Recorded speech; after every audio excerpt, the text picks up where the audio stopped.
Young hero Teja సజ్జా దర్శకుడు ప్రశాంత్ వర్మ కాంబినేషన్లో తెరకెక్కిన చిత్రం హనుమాన్. ఇందులో హీరోయిన్గా అమృత అయ్యర్ నటించగా వరలక్ష్మి శరత్ కుమార్ ప్రధాన పాత్రలు అలరించారు. ఈ సినిమాను సంక్రాంతి పండుగ సందర్భంగా విడుదల చేయగా బాక్సాఫీస్ వద్ద ప్రపంచంను సృష్టించిన విషయం తెలిసిందే. అలాగే హనుమాన్ మూవీని 2 తెలుగు రాష్ట్రాల్లోనే కాకుండా ప్రపంచ దేశాల్లో కూడా రికార్డు స్థాయిలో కలెక్షన్స్ వర్షం కురిపించింది. ఇప్పటికే హనుమాన్ మూవీ 250 కోట్లు రాబట్టగా త్వరలోనే 300 కోట్ల వైపు శరవేగంగా అడుగులు వేస్తోంది. ఈ నేపథ్యంలోనే హనుమాన్ చిత్ర బృందం గ్రాటిట్యూడ్ మీట్ని గ్రాండ్గా నిర్వహించింది. ఈ కార్యక్రమంలో దర్శకుడు ప్రశాంత్ వర్మ మాట్లాడుతూ పలు ఆసక్తికర వ్యాఖ్యలు చేశారు. ఆ వివరాలకు వెళ్తే హనుమాన్ మూవీ మంచి విజయం సాధించిన సందర్భంగా చిత్ర బృందం నిర్వహించిన కార్యక్రమంలో హీరో తేజ సజ్జా, అమృత అయ్యర్, వరలక్ష్మి తదితరులు పాల్గొన్నారు.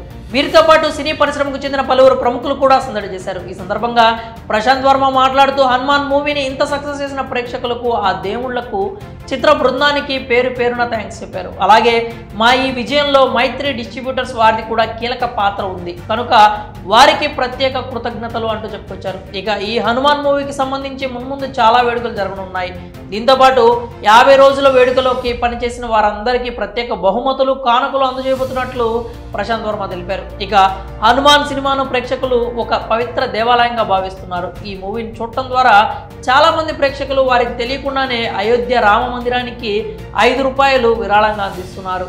ఇలాంటి ఘనత నిర్మాత నిరంజన్ కృషితో సాధ్యపడింది. ఇప్పటి నుంచి ఈ విరాళం కేవలం అయోధ్య రాముడికే కాదు, భద్రాద్రి రామయ్యకు, తదితర ఆలయాలకు కూడా అందజేస్తాం. అలాగే మా సినిమాను వెన్నెముకలా నడిపించిన హనుమంతుల వారికి, రాముల వారికి, ప్రేక్షకులకు ఈ విజయాన్ని అంకితం చేస్తున్నామంటూ ప్రశాంత్ వర్మ చెప్పుకొచ్చాడు. మరి హనుమాన్ మూవీ నుంచి భద్రాద్రితో పాటు ఇతర రామాలయాలకు విరాళాలు అందజేస్తామంటున్న డైరెక్టర్ ప్రశాంత్ వర్మపై మీ అభిప్రాయాలు ఏంటో కామెంట్స్ రూపంలో తెలియజేయండి.